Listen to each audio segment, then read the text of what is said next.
Bonsoir, bienvenue sur la Libre Antenne, comme tous les soirs, 21h, minuit, sur metatv.org, et c'est la saison 2. Voilà, il y a plein de caméras partout, ça change tout. Et ce soir, on est avec Alain. Ça va, Alain? Bonsoir, ça va, écoute, ça va bien, on avait terminé mon précédent passage par une engueulade mémorable, Oh, dont tu avais fait un buzz, hein, c'est les et images. voilà, des images, voilà, et bon là on s'engueule plus, et donc, Ah, il y en a qui ont compris que t'allais plus revenir. Ils m'ont dit, mais il viendra plus à MetaTV. Je fais n'importe quoi. non, bah, moi j'aime bien C'est rien du Patrick, tout, alors on a des divergences qu'il ne faut pas se cacher, mais si tu veux, quand on est face à des événements tels qu'on les vit aujourd'hui, qu'on peut bien appeler des événements dramatiques. Ouais, on peut l'appeler comme ça, Événements ouais. dramatiques, c'est une véritable déclaration de guerre à la France qui a été faite. Eh bien, il faut absolument resserrer les rangs et penser à ce que devrait être l'avenir des gens qui sont en conscience. Hein. On peut nous dire, nous définir comme en étant en conscience politique face à la marée moutonnière. Donc voilà, il n'est plus le temps de parler du passé, de parler de la Révolution, de parler de la résistance. Chaque page d'histoire, eh bien, elle s'accumule les unes sur les autres, mais on a un nouveau mouvement social à créer avec des gens qui ont des idées différentes sur le passé. Voilà. Alors voilà, alors, bonsoir aussi alors, à tous les métanotes, parce que c'est la Libre Antenne, ils sont tous connectés, Robozizi, Dialanke, Le Patriote, Eyoka, Paul Newman, Azimut, La Révolte, Palim7, Suc Saint-Gilles, One Stit One, Le Viking, Mister Dotsanus, Yompar, Odile, Canada, Eurasien, Spoufel, Valigomu, Odile, voilà, bonjour à vous tous, tous qui êtes connectés. Et c'est vrai que tout le monde s'est posé beaucoup de questions ces derniers temps, parce que tu sais, on a vu toutes ces images. Il y a quand même, c'est quand même, il y a quand même tout un tas de questions, quoi. Même à la vue des images, quoi. C'est que les images, pour moi, elles expliquent que, voilà, les gens me disent, oui, mais il y a les images et tout, mais les images apportent justement presque confusion, quoi. Oui. Elles sont là presque pour, on a l'impression, apporter de la confusion. Elles éclairent pas du tout le truc. Parce que les images qu'on a vues, par exemple, de ce policier qui se fait shooter d'une balle dans la tête, quoi.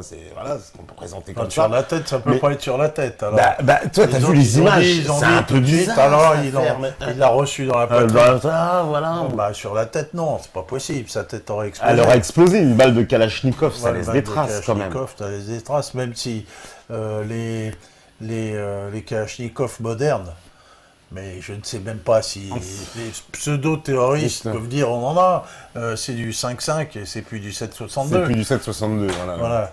Mais il faut arriver sur des calages de modèles récents, quoi. Hein, parce que du 7,62, c'est des balles de fusil, la C'est tête des- t'en a c'est- plus. ouais. Voilà. Et donc, dans la définition moderne du combat, on cherche plus à tuer l'adversaire, mais de le blesser. Et c'est pour ça que les calibres, ils ont diminué, quoi. Donc, voilà. Mais une calache modèle ancien 7,62, ça a tué un homme d'une seule balle, quoi. Ça fait des ravages, quoi. Ça fait des ravages, voilà. Ça fait des ravages. Alors évidemment, moi j'ai vu tout un tas de sites, etc., qui ont repris l'info et qui disaient, et c'est vrai que l'étonnement, et j'imagine l'étonnement de beaucoup d'entre vous, parce que moi, par exemple, j'en profite pour parler aux métanotes, parce que je sais qu'il y en a qui m'ont envoyé une liste de questions en se disant, mais il y a quand même tout un tas de questions autour de cette affaire, et en particulier, justement, ces images de vidéos où on voit le mec tirer, et à un moment donné, on voit que la direction de la balle ne suit pas vraiment le mec, c'est-à-dire que ça va à côté, on va À dire. côté, il y a même Et un puis petit on voit un nuage. petit rayon de fumée, un petit nuage de fumée qui apparaît, mais qu'on a l'impression que tout ça a été fait en post-prod, quoi. Enfin, ces images sont bizarres, vraiment bizarres. Et là, on a revu d'autres images qui sont réapparues hier sur le net, où on voit un autre plan. Alors visiblement, vu qu'on, alors j'ai été bien voir la chronologie de ce qu'ils ont fait. Apparemment, ils étaient à Charlie Hebdo, puis ensuite ils rencontrent une autre voiture de police en sortant de Charlie Hebdo. C'est cette image-là qui est apparue hier sur Internet. Alors on les voit, ils s'engouffrent en fait dans une impasse, et on voit les flics reculer, quoi. On voit la voiture de police qui recule parce que évidemment les mecs sortent et tout. Alors le mec, à ce moment-là, il crie son nom. Mais il dit pas je m'appelle Kouachi, il dit je m'appelle. Alors, on vous remontera la vidéo à la pause, vous allez voir, il dit je m'appelle Amin Raban, quelque chose comme ça. Il dit, en fait, il dit un nom en tout cas qui n'est pas le Un nom nom des qui fait terroristes. bien un musulman. Ah, ça c'est sûr, ça ouais. ça y a pas de problème, c'est un nom qui fait bien le musulman, mais qui n'est Je pas. suis un terroriste musulman. Voilà, ça, pour ceux qui n'avaient pas compris, il crie des Allahu Akbar à veux-tu en voilà, on se croirait un peu comme les Libyens. Il dit Allahu Akbar avec un bel accent français. Oui, voilà. Alors aujourd'hui, en plus, aussi, parce que voilà, les nouvelles arrivent comme ça tout le temps, il y a l'Algérie qui a dit on ne connaît pas ces gens-là. En disant que les deux frères Kouachi n'auraient jamais séjourné sur le sol algérien. Et le gouvernement algérien doute même de leur origine algérienne. Bon, ils ont pas encore, ils ont dit on doute pour le moment, on n'est pas encore sûr, on va encore vérifier l'information, mais déjà ils disent ces gens-là ne sont jamais mis les pieds en Algérie. Ce qui peut en plus, bon, ce qui pourrait être tout à fait d'être d'origine algérienne et d'avoir jamais été en Algérie, j'en connais, mais... Alors on peut effectivement discourir sur les images et puis les critiquer, douter de la réalité, mais on va commencer par là, mais après on verra que finalement peu importe sur les preuves, parce que si on se met à réfléchir en termes de preuves, je parle de preuves recevables, hein, de preuves de police, de preuves de tribunal, il n'y a aucune preuve qui n'a été montrée, auquel on a digne de foi, aucune preuve, qui dit que ce sont les frères Kouachi. on a retrouvé, encore une fois, on a refait le coup du 11 septembre, on retrouve la carte d'identité du mec. Bon, voilà. Donc, ce qu'ils nous disent, il faut bien se dire, nos chers amis, que de l'autre côté, il n'y a strictement aucune preuve. Il n'y aura pas de procès. Il n'y aura pas de procès. Ah, ils sont morts. Ah, manque de peau. Ah, bah tiens, c'est quand même bizarre qu'ils meurent tous, quoi. Ou ils sont sautés la gueule. Depuis Khaled Kelkal, on n'arrive jamais à en attraper un. On n'arrive jamais à en attraper un. Donc, aucune preuve. Donc, on doit croire, en termes de croyance, croire ce qu'ils nous disent. Alors, dans toutes les religions, il s'agit de religion, purement, hein, on croit pas. Alors, soit on est dans la religion, la grande religion de je suis Charlie, alors tu vas croire, soit tu y es pas, et puis c'est comme moi, je suis athée, je suis athée aussi dans la religion de je suis Charlie, je ne crois pas. Alors, voilà. Et pourquoi j'y croirais plus que les autres? Il n'y a aucune raison. Alors, moi, j'ai vu, quand j'ai beaucoup communiqué là-dessus, on me dit « Ouais, mais t'as pas de preuve de ce que t'avances. » J'ai pas de preuve, mais les autres, ils n'en ont pas non plus. Alors que c'est tout. Donc, alors, soit tu crois à leurs conneries, soit tu crois pas. Hein, alors, on parlait encore des trucs. Là, je discutais avec Erwan, il est venu déjeuner avec les volontaires, le nouveau contingent de volontaires qui vont partir dans le Donbass. Donc, Erwan était quand même capitaine au 13e Dragon parachutiste. Hein, c'est des troupes, des services spéciaux, hein, vraiment, capitaine dans les services spéciaux. Pas au Donbass. Hein. Les Ukrises, ils vont pouvoir compter la numéroté de leurs abattis. Bon, et lui, on a parlé de ce qu'on appelle dans l'armée, tu as dû faire l'armée, non Non. Ce qu'on appelle l'armée, c'est-à-dire que quand tu vas tirer, il y a ce qu'on appelle le HQZ, le tir groupé. Ouais. C'est-à-dire que tu es noté par ta capacité à atteindre la cible, mais tu es noté par la dispersion des impacts. Ouais. Tu vois, hein? Parce que quand tu tires, bon, paf, tu tires un coup, mais si ton arme bouge de trop, il faut à chaque fois que tu réajustes. Donc il y a une manière de tenir son arme pour tirer toujours dans la même direction.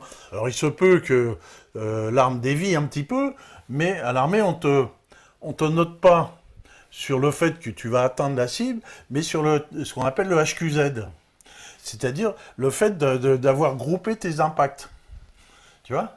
Or, le HQZ des impacts dans le pare-brise des flics, bah, les mecs, ils auraient une sacrée bonne note, hein, je parle en tir. Hein. Ah ouais. Parce que tu vois un magnifique tir groupé, il y a une dizaine d'impacts à peu près là-dedans.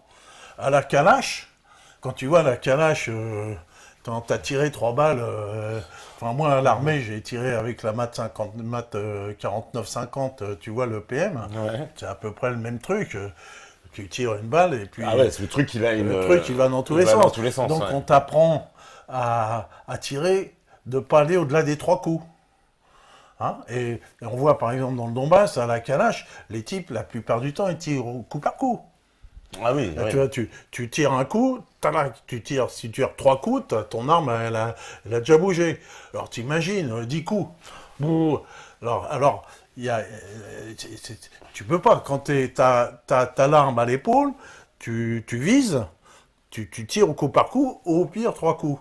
Alors il y a une autre technique qui permet de mieux maintenir son arme, c'est de tirer à la hanche. Ouais. Alors je sais pas les mecs, si on les voit, tirer à la hanche ou tirer ajusté. Tu vois, on les voit pas. On les voit Ça, pas, ce c'est sera ça. intéressant. Parce que tirer à la hanche, ben ça, c'est un entraînement terrible. Terrible. Tu as l'arme, tu tires à la hanche. Alors, il faut que tu atteignes la cible. Là, je peux dire, ils ont bien atteint le pare-brise du riflet qui est bien atteint. Donc, Alors là, tu fais à la hanche, tu fais un HQZ, ça, c'est bien un le tir signe groupé, que- tu vois, tu tiens bien l'arme. Tir c'est groupé. les signes des mecs, de mecs entraînés, quoi. On parle pas de Charlot Alors, pour faire un truc comme on ça. va reparler de cette histoire de tir à la hanche. Ouais. Donc, on a, rappelle-toi des tueurs fous du Brabant. Oui. Hein, les tueurs fous du Brabant ont étonné le monde parce que ils maîtrisaient le tir à la hanche. C'est comme ça qu'ils ont descendu les gendarmes belges. Mhm. Hein. Et après, il y a Ganser, là, comment le Suisse, là, qui a fait sur les armées secrètes de l'OTAN. Ouais. Hein. Et il a pu montrer que le tir à la hanche avait été... les entraînements venaient de l'OTAN, avaient été mis au point par l'OTAN pour les forces spéciales de l'OTAN. Hein, le tir instinctif rapide. Tu vois, ça, un peu comme les cow-boys dans l'Ouest, ils prennent le pétard et ils tirent comme ça. Ça, c'est du cinéma. Tu vois, comme ça, tu tires n'importe où. Hein. Mais bon, mais il y a un entraînement spécifique du tir à la hanche qui permet de faire des tirs groupés. Donc, soit ils avaient ajusté à l'épaule, avec le temps d'ajuster, mais ils pouvaient tirer que 3 balles. Soit ils tiraient à la hanche, ils pouvaient larguer une rafale et faire un HQZ groupé. Voilà, donc là, magnifique tir, magnifique pare-brise. Je connais pas la distance, ce serait bien de le savoir, mais effectivement, s'ils étaient de là au fond, bon, ils pouvaient sur 3-4 mètres faire un tir groupé. Bon, s'ils étaient à 10 mètres, c'était déjà un travail de pro. C'était déjà un quoi. travail de professionnel, quoi. Voilà, donc ça c'est un des éléments, moi, qui m'a un petit peu surpris par rapport à ce qui s'est, par rapport à la crédibilité de l'histoire qu'il raconte. Ouais. Hein. Mais je dis encore une fois, l'histoire qu'il raconte, ou tu les crois ou tu les crois pas, puis il n'y a aucune raison de les croire, quoi. Hein, le 11 septembre, on a ils nous ont dit que le 11 septembre, c'était Ben Laden et je sais pas quoi, l'avion sur le Pentagone. On va pas revenir sur cette histoire-là.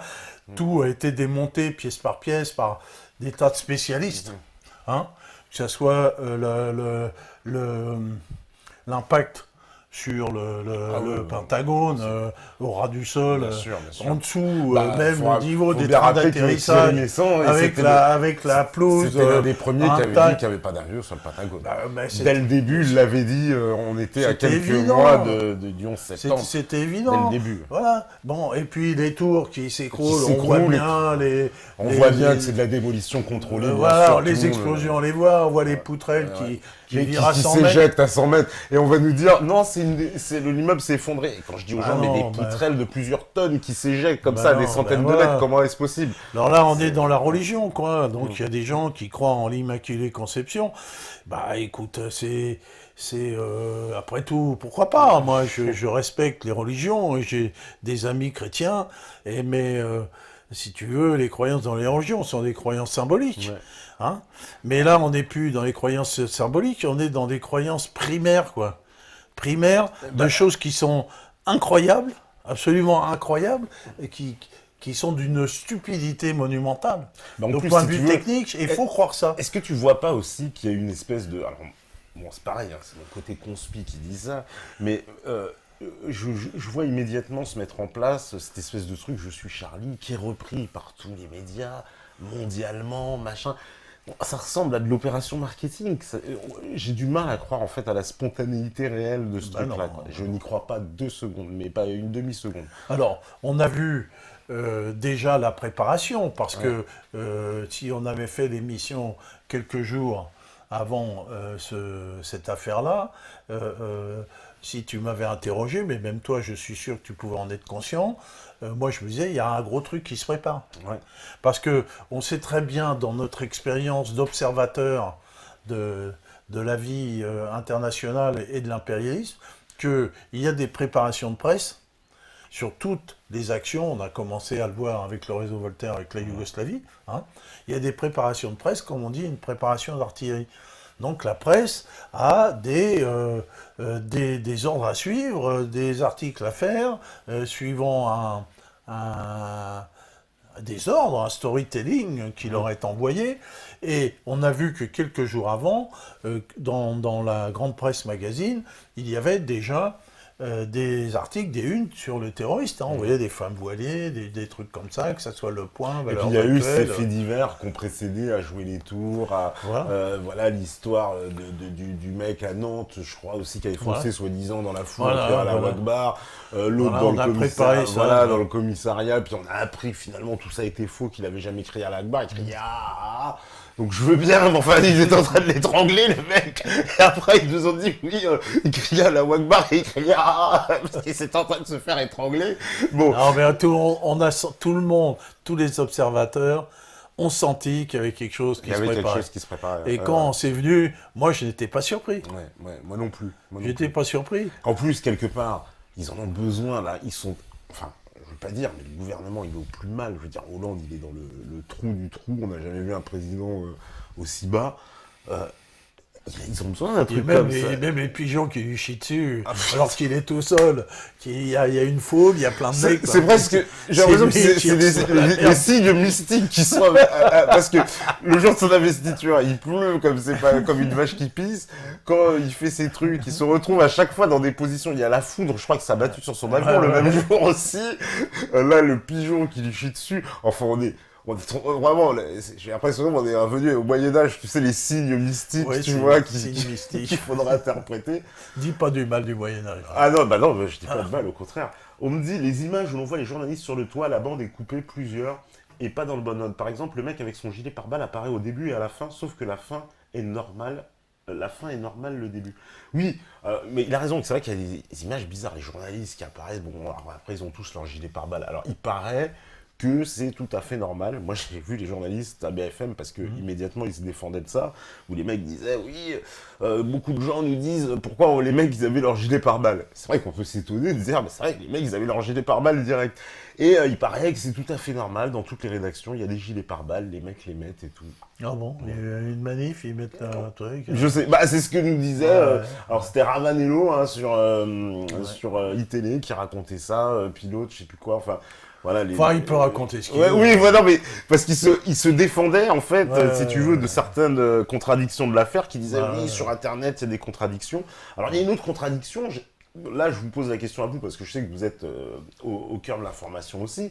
Il y a l'histoire, tu sais, du fameux Lassana Bitili, celui qui était apparemment employé de l'hyper cachère dans le magasin où il y a eu la prise d'otage, et qui a sauvé des gens. Alors sauvé entre guillemets, puisqu'il les a enfermés dans la chambre froide, il a éteint le congélateur, éteint l'électricité, et les gens sont restés là pendant 5 heures jusqu'à l'intervention. Et alors ce qui est bizarre, c'est qu'il y a des contradictions, parce qu'en même temps, il y a des gens qui ont filmé la scène, en fait, depuis Porte de Vincennes, et il y a une vidéo qui est apparue sur Internet, où il nous montre, en fait, une interpellation qui a eu lieu avant l'assaut de la police. Donc, du coup, les gens ont dit, mais attendez, il y a eu une interpellation qui n'a pas été... les médias ils n'en ont pas fait mention, c'est quand même énorme. Il y a eu quelqu'un d'arrêté et on n'en a pas parlé. Et alors, visiblement, hop, BHFM nous sort du chapeau, Lassana Bitili, je sais pas quoi, c'est un des employés du magasin, etc. Et sur I24, une chaîne d'information israélienne, il y a donc les otages, en fait, ceux qui ont été détenus pendant la prise d'otage de Port de Vincennes, qui vont parler, qui vont s'exprimer. Personne ne parle de ce Lassana, personne ne parle de ce qui s'est passé ou de ce qu'il aurait fait pour eux. Et c'est quand même étonnant. Et en plus, ils ont presque une version qui contredit, puisqu'ils disent on est allé dans la chambre froide, on s'est enfermé, et il faisait très froid, etc. Alors que lui dit, oui, qu'il y est allé, il leur a parlé, etc. Puis maintenant, il y a d'autres témoignages qui apparaissent aussi sur I24. C'est pour ça que c'est hyper confus. Où on nous parle d'une femme qui aurait été présente aussi pendant la prise d'otage. Donc ce serait la fameuse Ayet Boumedienne, qui serait la compagne du Mehdi Koulibaly. Enfin bon, c'est ce qu'on présumé. Ah ouais, voilà. Alors, en tout cas, cette Ayet présumée, parce qu'on ne sait pas si c'est elle. En tout cas, il y avait une femme présente sur place qui se serait adressée aux otages. Et donc là, ça contredit en plus tout ce que dit aussi Lassana Bitili, puisqu'il nous dit qu'il les a enfermés dans le truc, mais il ne parle pas, lui, de cet épisode où cette femme serait venue s'adresser aux otages qui étaient enfermés dans le frigo, donc dans la chambre froide, pour leur dire de sortir. Ils ont précisé qu'elle s'est adressée à eux très gentiment et que, évidemment, ils ont dit non, on préfère rester là, on ne veut pas sortir, et qu'elle n'a pas insisté, elle est repartie. Ce que je trouve aussi d'ailleurs alors attends, une chambre froide, ça s'ouvre de l'extérieur, hein, pas de l'intérieur. Oui, c'est ça aussi. Donc si tu veux ouvrir une chambre froide, tu vas pas t'enfermer dans une chambre froide de l'intérieur. Non mais tu comprends qu'il y a tellement d'incohérences. Non mais c'est pour ça. Non mais c'est vrai. Ah non, la chambre froide a un verrou, le mec, hein, je vais m'enfermer dans la chambre froide. Donc déjà. Sans bord de rien. Voilà, on est sur incohérence, sur incohérence, sur incohérence. Par exemple, même le Lassana Bitili, bon, je remets pas en cause ce qu'il dit, mais j'écoute ce qu'il dit. Il dit les terroristes rentrent, je me suis précipité, j'ai pris les gens, je les ai emmenés en bas dans le frigo. Et puis semble-t-il, il est ressorti. Mais il est ressorti s'il y avait des mecs qui tiraient partout, des terroristes, je comprends. Grand courageux. Hein. Oh mais c'est quand même bizarre, quoi. Moi, c'est ça qui m'interroge, quoi. Alors, je sais pas, vous, si vous avez des infos aussi sur cette affaire, mais c'est quand même étrange. Alors, on me dit, elle est en Syrie, Ayat Boumedienne, c'est BFM qui me l'a dit, c'est le Télico qui me dit ça. Oui, effectivement, ils ont dit qu'elle était repartie en Syrie, refaire le djihad. Ça, je sais pas. Mais c'est encore une fois, ils peuvent dire ce qu'ils veulent. De toute façon, il n'y a aucune preuve de rien. Donc, où on les croit, on les croit pas, quoi. C'est tout. Mais ce que peuvent dire les médias, je sais pas, ils pourraient dire le ciel est vert ou la mer est rouge, n'importe quoi. Ça, ouais. S'en fout. Donc, on sait que depuis toujours, ils mentent. Donc, moi, j'ai toujours l'habitude, maintenant, ça fait plus de 10 ans, cette histoire de 11 septembre, c'est de faire la preuve par le 11 septembre. Tu peux aujourd'hui faire la preuve par le 11 septembre. Hein, quand tu as un canard, il prétend être dans l'opposition, comme Mediapart, par exemple. Ouais. Tu parles, qu'est-ce que tu penses du 11 septembre? Ah bah non, c'est Ben Laden. Allez hop, circuler, tu vois. Ouais. Donc, on sait, par des preuves techniques, sur le 11 septembre, que la version officielle, c'est du pipeau. Par des preuves techniques. Il y a des tas de gens qui ont apporté des preuves. Alors, il y en a qui disent « Ah oui, mais non, mais les médias, on aura la preuve quand les médias ils le diront. » Tu rigoles, là, tu peux attendre que les poules aient des dents, et la nuit des temps. Là, il y a des techniciens, des ingénieurs, des scientifiques qui ont prouvé par A plus B que la tour 7 est une démolition contrôlée, que les tours, les poutrelles ont été coupées par la nanothermie. Nanothermie, puis tu Donc, vois on que a ça fait trouvé, des biseaux comme ça, ça qui fait est des le biseaux, signe on voit les absolu poules de qui démolition se battent, contrôlée. On le voit sur les poutrelles, hein, parce que tous ceux qui veulent à chaque Tous fois, ceux qui voient le les truc. images sont là, tout est là, hein, Tout est là, tout est voilà. là.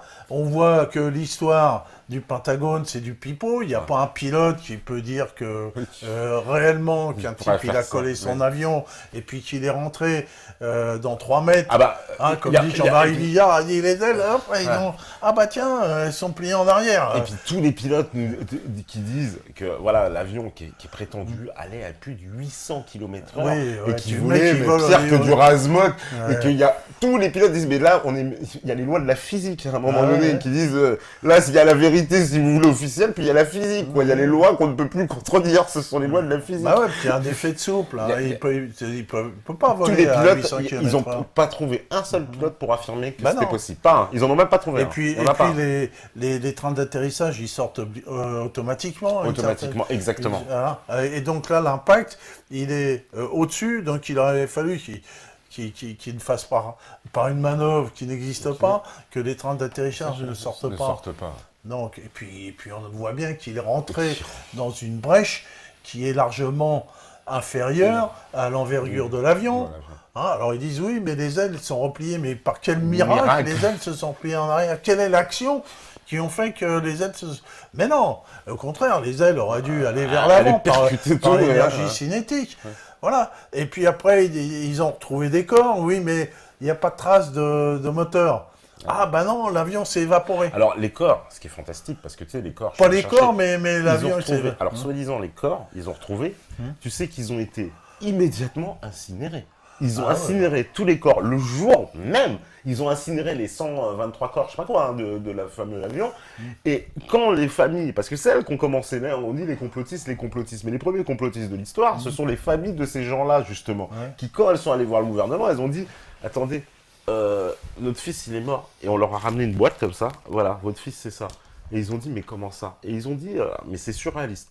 On a fait une identification ADN, ce qui veut dire que les corps étaient suffisamment identifiables, déjà, dans la logique quand même. Et l'avion avait évaporé, donc il était supérieur à la température d'évaporation, y compris de l'acier. Parce que dans les moteurs, c'est de l'acier et du titane. Voilà, alors... Et là, les corps, ils leur présentent des petites boîtes, ils les ont incinérés, et les gens, ils leur ont dit, c'est que ça. Et ils leur ont dit, mais comment ça? Et on leur a dit, ah bah vous savez, on a identifié le corps, et on est sûr que c'est votre fils, et après on l'a incinéré. Mais pourquoi vous l'avez incinéré? Ah bah parce que c'était trop horrible. Bah alors, c'était trop horrible, mais c'était pas vous de le décider, c'est aux familles. C'est trop horrible, mais trop horrible pour qui? C'est trop horrible pour l'État, pour les ambulanciers, c'est horrible pour qui? Pour les familles. Et donc du coup... Alors que dans d'autres accidents aériens où c'est autant horrible... Il n'y a pas d'incinération de corps systématique, bien au contraire, des fois on retrouve des corps, même dans des accidents en mer, on va rechercher le corps et on le ramène même des jours et des mois après s'il le faut. Donc cette histoire d'incinérer les corps, et on leur présente une boîte de cendres, et c'est ça qui a fait que les familles, ça, elles n'ont pas digéré. Et c'est eux les premiers qui ont commencé à porter plainte en disant, attendez, ils sont où les corps? Vous foutez de notre gueule, vous nous dites, d'accord, mon fils il est mort, mais on m'amène une boîte de cendres. Donc... mais bon, non, mais c'est bien qu'on parle de ça, parce que en fait, il est question de crédibilité. Exactement. De ces gens qui nous annoncent quelque chose qui est déjà qui est douteuse. Elle est douteuse de par les images même qu'ils nous amènent eux-mêmes. Ils nous amènent des images. Et un mec qui a un peu l'esprit critique, il dit bon, ça colle pas trop. Et pour que votre histoire colle avec vos images, il faut un chausse-pied, où il faut beaucoup de chance, etc. Alors, des gens qui nous ont déjà menti et ont aimant gravement par rapport au 11 septembre, qui ont nié des évidences, qui ont nié des preuves, et qui ont défié les lois de la physique. Puisque le 11 septembre, d'après la version officielle, les lois de la physique auraient dû être bouleversées. Bouleversées, parce que de l'acier qui s'évapore, mais pas un corps. Bon. Et donc, là... donc, ces gens-là sont des menteurs. C'en est menteur. Tout est Sont des contradictoire, menteurs. bien sûr. C'est des Et menteurs. alors, On on sont fait- des menteurs, alors on sait qu'ils vont nous raconter quelque chose. Mais j'ai dit, mais mon pauvre gars, tu peux me raconter ce que tu veux. C'est comme si tu me racontais rien, quoi. C'est Ouais, tout. parce qu'en plus, là, tu sais, comme il y a eu on va le dire, quand même aux États-Unis, une série de false flags depuis Obama, avec les attentats de Boston, les attentats de Los Angeles, où on voyait carrément un mannequin, là. Ouais. Ils avaient trouvé personne, je sais pas, ils avaient foutu un mannequin, mais c'était grillé, quoi. C'était vraiment, mais. Tout le monde a eu Là, le c'était mannequin. hallucinant, Puis le quoi. mec qui est faussement Le mec qui est sur son truc, puis qui se lève et tout. ouais. Les attentats de Boston, tu vois les mecs qui sont soi-disant, ils viennent de se faire shooter, puis ils se relèvent et tout, normal. Mais qu'est-ce que c'est que ces foutages de gueule? Et donc, pareil, l'histoire de deux frères et tout, machin.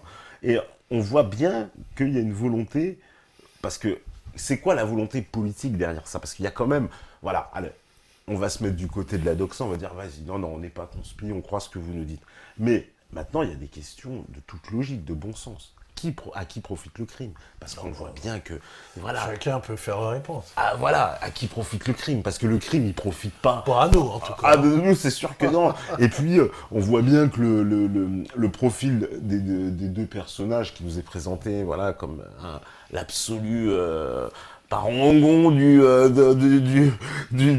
comment dire, du mal et du terrorisme, alors que bon, au début, je rappelle qu'il y avait quand même un petit jeune de 18 ans qu'on avait tenté d'incriminer, hein, que finalement, le mec, il se trouvait qu'il était en cours. Mais c'est quand même énorme, son nom comme ça a été balancé donc, sur la presse. Il a eu du bol, hein, d'ailleurs. En d'aller dire pâture. que- Ah bah il a eu du bol, c'est clair, parce qu'il serait venu le shooter dans son école, c'est quoi? On serait venu le shooter à domicile, Bah, peut-être. ouais. C'est quand même énorme. Ouais. Alors, qu'est-ce qu'on me dit encore? On me dit, oui, alors évidemment, bon, les gens commentaient sur le 11 septembre, ils étaient entièrement d'accord, voilà, sur tous les arguments Bah, avancés. c'est légitime qu'on parle du 11 septembre. Ouais. hein. Et on me dit, au boulot sur RMC, j'ai entendu Malek Bouti prier le peuple à ne pas chercher à comprendre tous les détails de ce genre d'affaires, car ça nourrit le conspirationnisme et qu'il fallait désormais faire confiance aux politiciens. Il gère. Mais lol, il a raison. Non mais, c'est-à-dire que maintenant, il nous invite, parce que c'est vrai qu'il y a eu un déchaînement sur Internet. Ah, il y a un problème avec ce micro. Là, ça va mieux. Ok. Et je disais, ouais, donc ça m'étonne pas que Malek Bouti ait donné ses consignes, parce que quelque part, il y a eu tout de suite, là on l'a vu, la réaction anti-Internet, de dire oui, sur Internet, il y a du conspirationnisme, j'ai vu immédiatement des articles qui sont faits, etc. Et ils veulent tenter, tu vois, de limiter cette vague, parce qu'on voit bien justement que depuis le 11 septembre, il y a une nouvelle opinion publique qui, elle, n'acquiesce plus comme ça, voilà, justement, ne mange plus l'info comme on lui donne et même, voilà, refuse de se soumettre par la suite. Et là, on l'a vu. Parce qu'entends, ils sont carrément, hier, j'ai vu, ils disaient, il faut faire la chasse aux anti-Charlie. Carrément, ils ont dit, on fera la chasse à tous ceux qui diront je suis pas Charlie. C'est carrément, Bah, non, waouh. mais pas Charlie, ils vont Waouh. faire la chasse. C'est, Moi, j'ai eu le droit le lendemain des fameux attentats. Ouais. J'ai eu l'honneur d'avoir droit à Indie Media, la Conspi, je sais pas quoi, là, tu sais, le site qui relève Ouais. les conspirationnistes. Donc, j'ai été très content de voir mon nom déjà inscrit là-dessus, d'emblée, quoi, tu vois. Donc, je suis déjà sur la liste des gens à rééduquer. ah oui. Puisque l'autre a dit, comment il s'appelle, là, Saint-Brix, là, il fallait rééduquer ceux qui ne sont pas Charlie. Oui, il fallait les rééduquer. Rééduquer, Ceux qui ne sont pas Charlie, il fallait On va être en repenser camp de rééducation. hein. Alors, qu'est-ce qu'on me dit encore? C'est tout bénef pour le gouvernement, effectivement. Pourquoi la surveillance policière devant Charlie avait été allégée alors que les voyants étaient au rouge? Oui, ça c'est vrai. Visiblement, les policiers, on a affaibli le dispositif. Ouais. On peut se demander, oui. Alors, on pourrait C'est parler de marrant, hasard, parce que- coïncidence, non, tu vois, encore. il y a ils ont foutu un arabe à la place, tu vois, ils ont enlevé Ouais, les... ouais. Tiens, il y avait un flic arabe qui était là, il dit tiens, va te faire shooter Va là. te faire shooter, c'est vraiment des enfoirés, ça se trouve, c'est ça. Oui, après, c'est vrai que oui, Rue de Meaux, ils s'arrêtent devant une pâtisserie cachère. C'est vrai qu'ils avaient un petit faible pour les magasins cachers, hein. C'est vrai que Ah c'était. bah écoute, faut ce qu'il faut, hein. Il faut ce qu'il faut. Si t'as pas un juif, hein, sinon Netanyahou, il n'avait pas de raison de venir hein, et de faire son cinéma. On dit c'est les réseaux sociaux, c'est pas la presse qui ont balancé le nom, c'est pas la presse.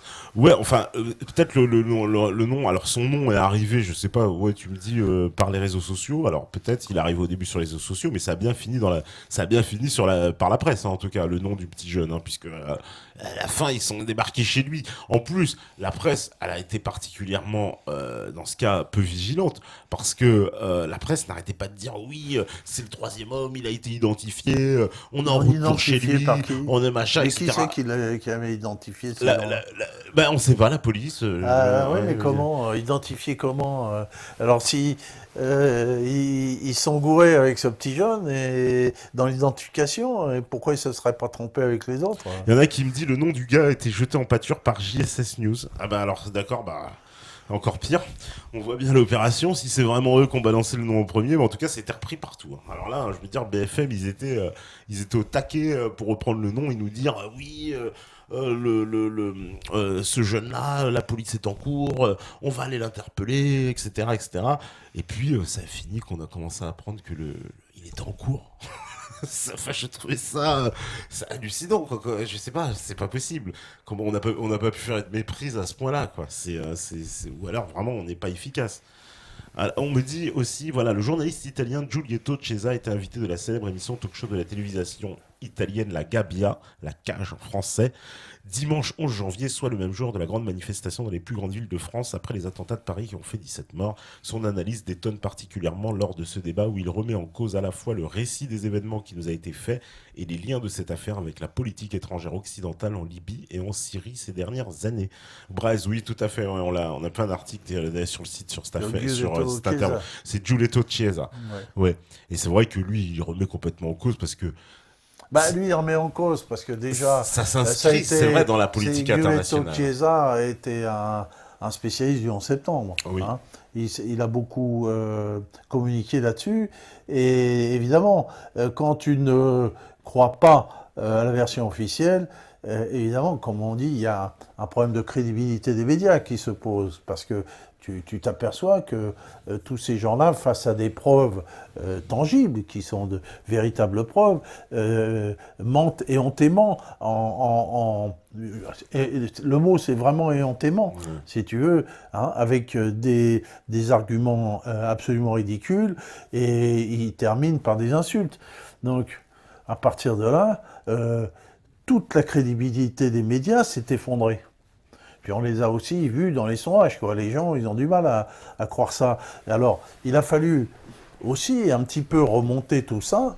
Et quoi de plus efficace de remonter de ça que de faire un attentat aussi terrible et d'aller zigouiller ses propres partisans. Ouais. Parce que quand tu vas zigouiller tes propres partisans, t'es bien obligé de mettre en cause l'adversaire. Personne va imaginer que des gens de Charlie Hebdo, qui étaient des suppôts, les meilleurs de l'impérialisme, hein, et pouvaient... Charlie Hebdo, et d'ailleurs c'est un journal barbouzard comme le Canard enchaîné, hein, qui a été monté dans des conditions un petit peu glauques, et donc qui a toujours défendu les actions les plus terrifiantes de l'impérialisme. Personne ne pouvait imaginer que on allait tuer ses propres partisans. Donc personne ne peut l'imaginer. C'est comme le 11 septembre, quand il y a eu je reviens toujours là-dessus parce que c'est pertinent, quand je venais de quitter le Parti communiste à l'époque et donc je connaissais encore beaucoup de journalistes du Parti communiste. Il y avait l'Humanité qui était en face de chez moi. Et tout de suite, j'ai dit, bah, non, les journalistes de l'Humain, c'est pas possible qu'ils tombent dans un piège pareil, quoi. Hein, j'en avais invité chez moi, je leur avais montré les trucs. Puis Puis je croyais que les autres, et finalement, ils m'ont répondu non, ils n'ont pas pu faire ça. C'est pas possible. Ils n'ont pas pu faire ça. C'est-à-dire que là, ils dépassent toujours une limite morale. Tu vois, hein, une limite par laquelle on ne peut pas croire que ces gens-là sont aussi diaboliques que ça. Les gens ne peuvent pas, c'est pas possible. Ouais, c'est pas Ils sont possible. pas diaboliques. C'est dur à Donc, imaginer. c'est ça, dur le à truc. imaginer. Il y a une Et donc, dissonance tu quand vois, tu le dis, quand t'expliques ça. si ils faisaient quelque chose qu'on pouvait mettre en cause moralement, parce que tout se passe dans le cerveau et dans les limites morales qu'on s'est mis, tu vois. Mais les gens disent non. Ils disent ben non, Charlie Hebdo, c'était les potes de Valls, de tous ces gens-là, les potes de l'impérialisme, les ennemis de l'islam. Ils pouvaient pas croire qu'on a tué c'est des gens à eux, quoi. Des amis. C'était vraiment des amis. Mais c'est ça la ruse du Sud. C'est ça la ruse. C'est que les gens pourraient pas. Là, par exemple, dans l'absolu, personne pourrait.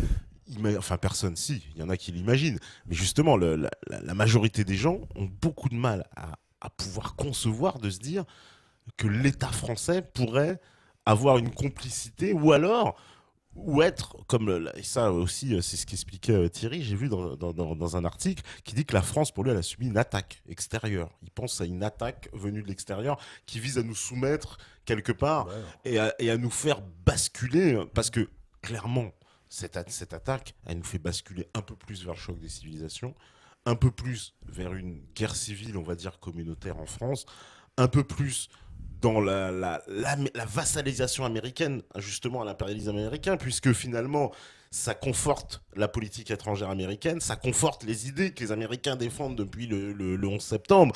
Et puis on sait très bien que nous, la France, on n'était pas trop pour rentrer dans le rang. Il a fallu attendre Sarkozy pour qu'on rentre dans le rang de force.